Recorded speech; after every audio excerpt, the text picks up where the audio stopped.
Lipton Tea and Lipton Soup presents Inner Sanctum Mystery, starring Wendy Berry.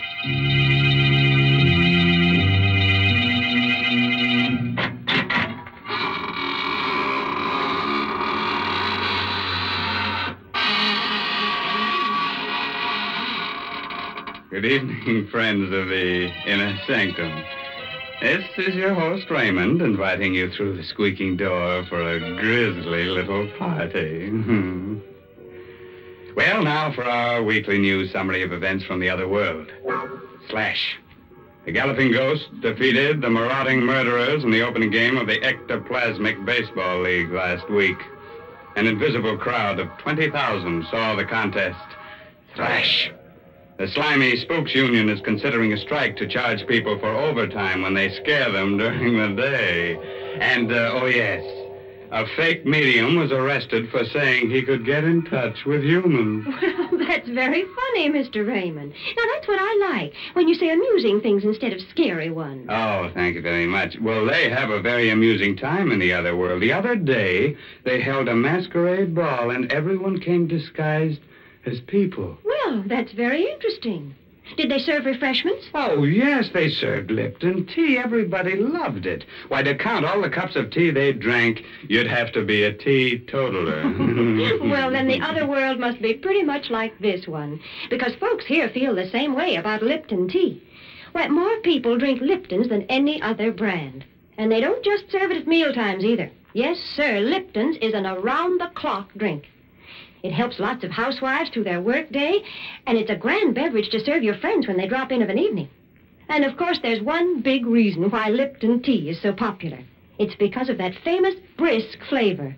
That word brisk means that Lipton's always tastes tangy and full-bodied. It's never flat or wishy-washy. Yes, folks, you just don't know how good tea can be till you've tried Lipton's. Now, friends, while you're trying things, try on this rope for size, huh? Oh, didn't I tell you we're going to hang a very attractive lady tonight? Our story is called The Girl and the Gallows. It all adds up. It's an original radio play by Milton Lewis, and our star is that glamorous motion picture actress, Wendy Berry, who'll play the role of Karen. All right, friends, on a nice spring evening like this, a few chills running up and down your spine are just what you need. So get yourself a sweet companion, turn the lights down low, put your arm around her. Oh, brother, sit back and get ready to have the wits scared out of you. Let's go. The door was open, and I walked into the strangest apartment I'd ever seen. A sweet, sickening odor overwhelmed me as I looked around. It was a rare incense, burning in a hollow skull that stood on the mantelpiece. I looked closely. The skull was human. I felt someone's eyes on me, staring, watching every move I made. Good evening. You're Karen Marlowe, aren't you? How did you know? I'm Laura Mason. Oh, Father's told me so much about you. I had to come and see you. May I call you Laura? Of course. I thought it'd be best if we met like this by ourselves. When you marry Father, you're going to be my mother. I never had a mother. She died when I was born. Yes, Dennis told me. I can see now why Father's so much in love with you. I can grow to love you, too. What has your father told you about me? That you were quite an extraordinary woman. Can you really foretell the future? Why did you come here? I told you. You're going to be my mother. That's not the reason. I don't understand. Sit down, Karen. Before you leave here, you will understand. And you'll believe everything your father told you about me. She sat next to me, held my hand. Hers felt like ice. Suddenly, her body shook and quivered as though she were being seized by some terrifying unseen demon. Her eyes had little dancing flames. Then they were gone. They became hollow, endless, like two round black holes of infinite space. She was in a trance. Her hand held mine like a vise. There's not going to be any wedding. What are you saying? I see a coffin. A coffin? There's a man in it. Dennis, your father. You don't know what you're saying. On the floor of your home, a dagger in his throat, his head in a pool of blood. Stop it! Murdered! Stop it! You struck me. I had to wake you out of that horrible trance. How can you say such awful things? They're true. They can't be. But they are. I still remember the last vision I saw. It should interest you very much. I don't want to hear about it. You were in it. I? How? There was a figure hanging from a gallows. It was you. You hate me, don't you? You want to see me dead. That's why you're telling me this. No. I'm not afraid of you. You're rotten and evil and loathsome. And I hate you. I hate you. I could kill you.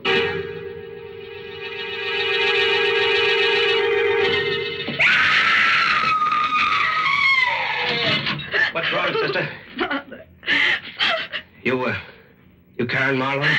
Just as she said. The dagger in his throat. Murdered. Oh, Father. Don't look at him again. But he's been murdered. Yeah, I know it. Here, drink this. But Shut up and drink it. thanks. Who are you? Lou Locke. Homicide. The police? Yeah. We got a tip. But how? Someone called in. This is awful. Yeah. Yeah, it's tough on a kid like you. Feel well enough to talk? Yes. Okay. When'd you see him last? Tonight. At 7. Here. Then where'd you go? To see a woman named Laura Mason. Laura Mason. Was she home? No. She arrived a minute after I got there.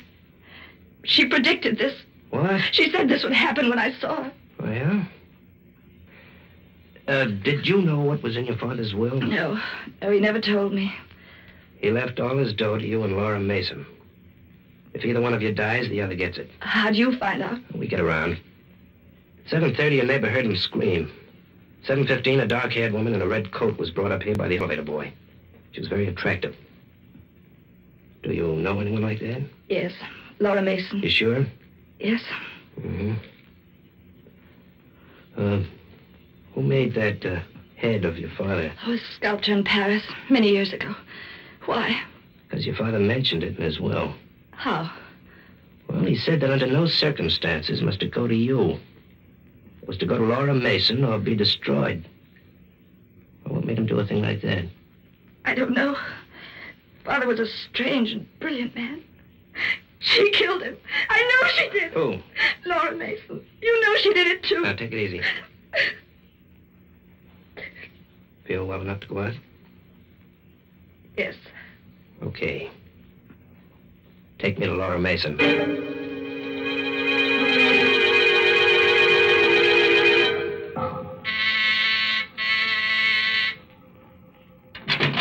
Yes? I'm Lou Locke. Homicide. Police? Yeah. Where's Laura Mason? Laura Mason? Don't play dumb. Oh, I never heard of her. Ever seen this lady before, Miss Morrow? No, and I've never seen this apartment before either. Did you make a mistake? No. No, this is the building. This is where the apartment is, but I don't understand it. Neither do I. I told you how strange it was. Yeah. Hey, the skull on the mantelpiece, I don't see it. But it was here, only a few hours ago.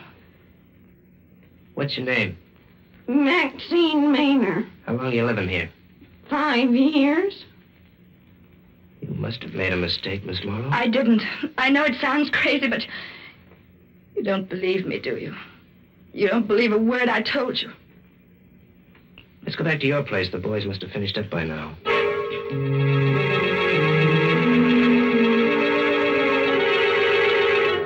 You'll be okay here tonight, Miss Morrow. Are you leaving? Yeah, I gotta get back to headquarters. You still don't believe me. Look, you're a young kid, a nice kid. You never saw a man who was murdered before. It can bowl you over. You think I imagined it all. Well, it's happened before. But you'll be all right now. Good night. Don't go. Please don't go. Well, I've got to. I'm frightened. I don't want to be here alone. There's a cop in the corridor. If you want him, call. I don't want to be in this apartment by myself. I've hardly ever been without my father.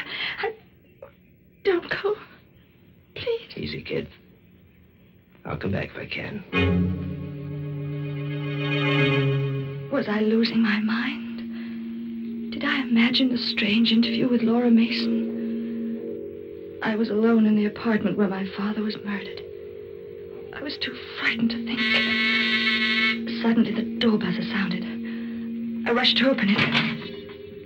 No one was there. I sat down. Was this something I imagined, too? The phone rang. I picked up the receiver. Hello? Hello? Hello? No one answered. Was it all imagination? Had something happened to me? I went to the window, opened it. I heard the traffic far down in the street. Jump? Why not? Father was dead. My life was a nightmare. I couldn't go on like this. Yes, jump. It'll be all over. The torture, the fear, the madness, all gone. I leaned over the ledge. One move would be all over. I would jump. Come back here. Let me go. Let me go. No, you don't. I don't understand. Never mind what I don't understand.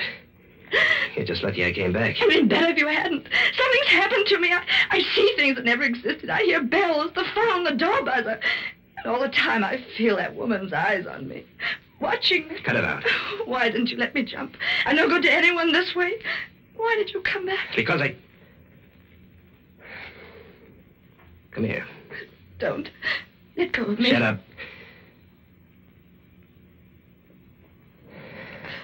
You kissed me. Yeah. That's why I came back.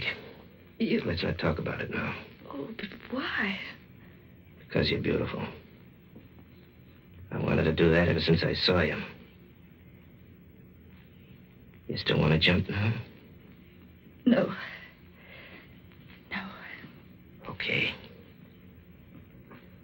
I'm going to take you to a good doctor.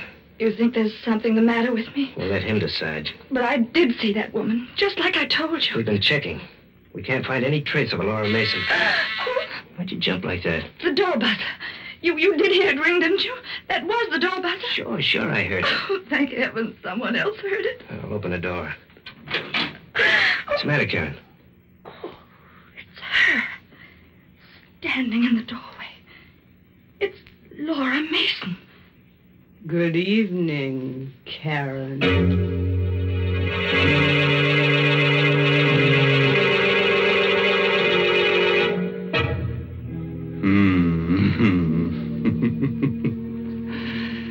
Nice, queer monkey business, huh? Say, I wonder what happened to that apartment with the burning skull on the fireplace. Oh, that'd make a cozy little place for a vampire. She could invite her friends up and have a few drinks. Oh, now, Mr. Raymond, I just can't stand the thought of vampires. Oh, well, tell the truth. I feel the same way, Mary. I always say that I could kill a vampire and it wouldn't bother my conscience at all. After all, I wouldn't be spilling her blood. It'd be somebody else's. Now, please, there are no such things as vampires. So let's talk about something else. Something sensible. Heaven forbid. Well, then you just be quiet, because I'm going to give some sensible advice. I'm going to remind all the folks who drink Lipton tea that it's wise to buy the larger, more economical size packages. Oh, yes, it's thriftier, but that isn't the only reason. I mean, Lipton tea is the perfect drink for so many occasions that unless you keep a good supply on hand, you may be caught short just when you need it, such as when friends pay a surprise visit to your house. So, when you buy Lipton tea, the tea with the brisk flavor, be sure to get it in the larger size packages. Oh, sure, and there's still a large package of murder ahead tonight, so let's get back to our star, Wendy Berry. Let's see, where were we? Oh, of course, Karen was trying to make up her mind if she was going bats when suddenly the door opened and in walked Laura Mason. I'm Detective Lou Locke, homicide. Better sit down, Miss Mason. Thank you. Karen, will you please fix me a drink? Yes, but you've got to tell him what happened this evening. He doesn't believe me. Fix her the drink, Karen. I'll do the talking. All right. I suppose you've been wondering about me, Mr. Locke? Yeah. Did you know about his will? I did. I suppose you've gathered quite a bit of evidence against me. We've got enough. Did you kill him? Do you have my drink, Karen? Yes, here. Thank you. No, I didn't kill him, Mr. Locke. We'll let the jury decide that. Would you care to know who did murder him? I have a certain curiosity. She did. Karen? Yes. You don't know what you're saying. Why don't you tell him, Karen? Why don't you confess? But I have nothing to confess. I didn't kill my father. Lou, you don't believe her, do you? You know she's lying. I listen to everybody. That's my business. Are you going to confess, Karen? What are you trying to do to me? You know I didn't kill him. You know because you killed him yourself. Miss Mason, I understand you saw the body of Dennis Marlowe in a vision. Yes. The vision came after the murder. After you were known to come to this apartment earlier this evening. She killed him. That's why she could see these things in her vision. What have you got to say to that, Miss Mason? I see I'll have to convince you too, Mr. Locke. You don't believe in these powers of mine? No. You will. Let me hold your hand. She held his hand, just as she held mine. That same strange shudder went through her body. Her eyes again became the round black wells of infinite space. In a moment, you'll be looking at the body of a woman, Mr. Locke. She's lying on the floor of this apartment. She's dead. Yeah? Who is she? I can't see her face yet. Wait.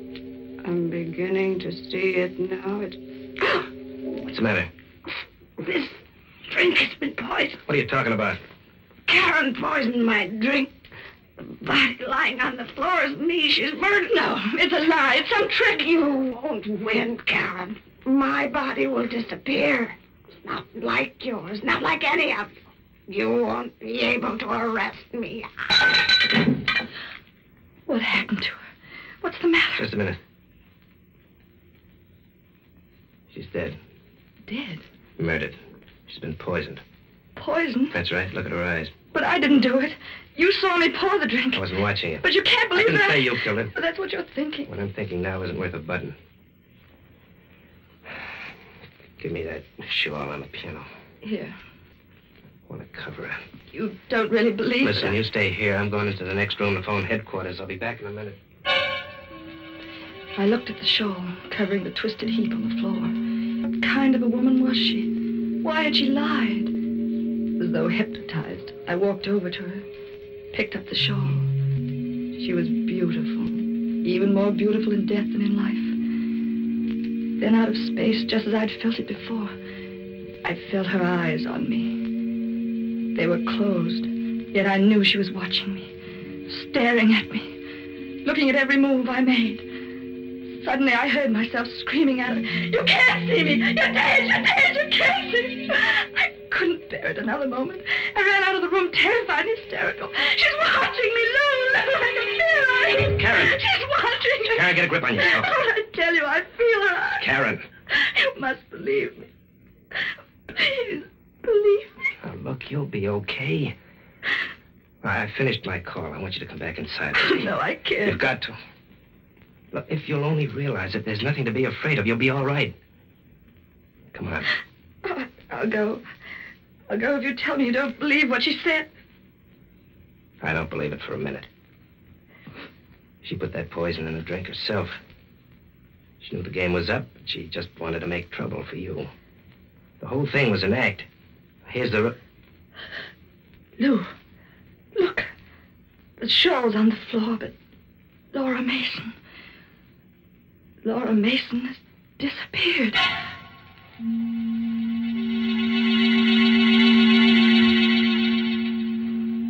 I was alone. Lou had gone back to headquarters. When he left, I could see she had him under a spell. He, too, was puzzled and confused. Just as before, the door buzzer rang. No one was there. The telephone rang. I picked it up. Hello? No one. I was being beaten. I knew it. You can fight evil when it's human. But What can you do when it's not human? She wanted me to die on the gallows. Somehow I knew I would. She was too powerful for me. How could I stop her? How? Good evening, Karen. I looked up, saw her. Another hallucination. I said good evening, Karen. What do you want? I want you to confess to the murder of your father. That's what you wanted all along, isn't it?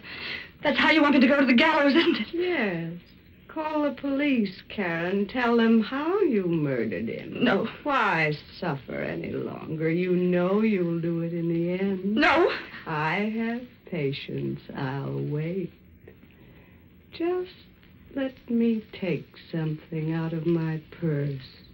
A knife? Yes, Karen. Dennis died by being stabbed in the throat. Perhaps you'd like to know how that feels. You wouldn't dare. I'd dare anything, Karen. Don't you come near me. You know you've got to die, Karen. Go away! Go away! No, Karen. I have a weapon, too. In this drawer. Oh, a gun. Do you think that'll have any effect on me? You tried to poison me once. It didn't work. I'm warning you. Go away. Get out of here. Don't be a fool, Karen. No, I'll shoot. Put that gun down. No, I'm going to kill you. You see, Karen? It had no effect. No effect. Blood. You're bleeding. You are human. You won't disappear again. Not this time. And I won't see you again. Ever. Ever. Karen. I killed her. She wanted to murder me. Look, she still has a knife in her hand. I killed her. She confessed that she murdered my father. She wanted to murder me, too, so she could have all the money. Is that right? Yes. Had a chance to do some checking up, Karen. We trailed that woman we found in the apartment you took me to. Oh, then I wasn't wrong about the apartment. No. We questioned the old lady, and she confessed. The apartment was a trick one she used to hold seances in. Could be changed, like a stage set. They rigged up wires in this apartment so they could make the buzzer in the phone ring and make you think you were going out of your mind. They wanted me to confess to murdering my father. That's right. It's all over now, Lou. No, it isn't. She, wanted you to confess because she knew we'd stacked up a lot of evidence against her. But I asked why she should pick on you. The answer was obvious. Because you killed him. What? You heard me. You killed him. You waited till she saw your father and left. Then you murdered him, slipped out of the house by the servants' entrance. She came back and saw what you had done. You don't believe that. You can't. It's true. But why should I do it? Well, the money you'd inherit is a good enough motive. Then there may have been other Oh, ones. it's nonsense. I've always had all the money I needed. But would you get it after your father married Laura Mason? You know, that piece of sculpture interests me. Why should he say you weren't to get this? Don't you touch it. Why not? You'll break it. No, I won't. You broke it. You deliberately broke it. Oh, he's dead now, and that's all I have to remind me of what he looked like. I could kill you for this. I could kill you. Like you killed him because he wanted to marry Laura Mason? Yes. That's enough, Karen. That's all I wanted to hear. Lou, listen to me. I must have been out of my mind when I did it. Father was all I had. I couldn't lose him. But now that he's dead, I don't feel that way anymore. Is that right, baby? It happened when you kissed me. Did it? You can forget what I told you. Everyone will believe she killed him. I have money, lots of money. I can make you very happy. Oh, it's gonna break my heart, baby, but you're gonna die. You've told me enough to send you to the gallows. Come on, Karen.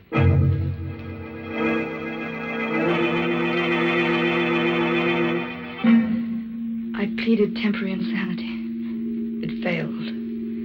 This is the last night. That noise. The gallows. They're testing it. Laura Mason was a strange woman. All I can think of now is what she told me. It seems so long ago. There was a figure hanging from the gallows. It was you.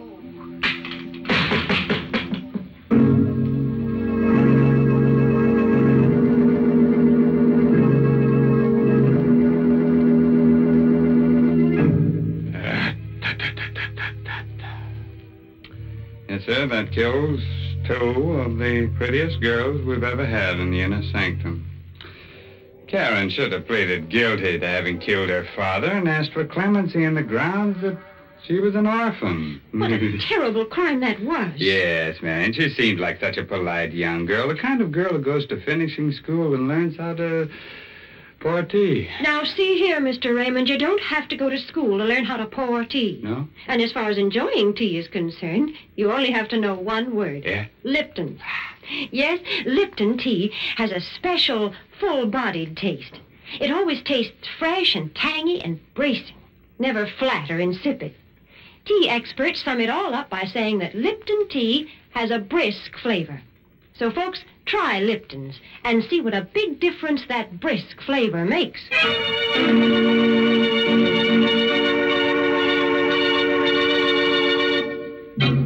A word of advice, naturally. If you wake up in the morning and feel like stretching, and go hang yourself, bud. By the way, this month's Inner Sanctum mystery novel is The Lucky Stiff by Craig Rice. Oh, yes, and next week's Inner Sanctum mystery story directed by Hyman Brown and brought to you by Lipton Tea and Lipton Soup. Next week's story will be about a pair of young lovers who don't think 2 can live as cheaply as 1. So they murder a rich old man. Oh, isn't that ducky? I wouldn't be surprised if she sits on his lap in the electric chair. Oh, well, now it's really time to close that there squeaking door until next Tuesday. So until then, good night. Pleasant dreams. Unfortunate.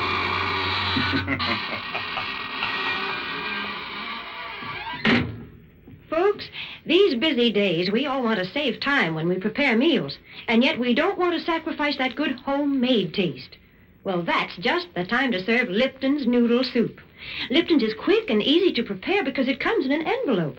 You just empty the contents into boiling water, and in no time at all, soup's on. And Lipton's has a real homemade chicken-y flavor. It tastes just like the chicken noodle soup you'd make right in your own kitchen. It's economical, too. Lipton's costs less and makes more than canned soups. So don't forget Lipton's Noodle Soup. And don't forget to tune in next Tuesday night for another Inner Sanctum Mystery. This is CBS, the Columbia Broadcasting System.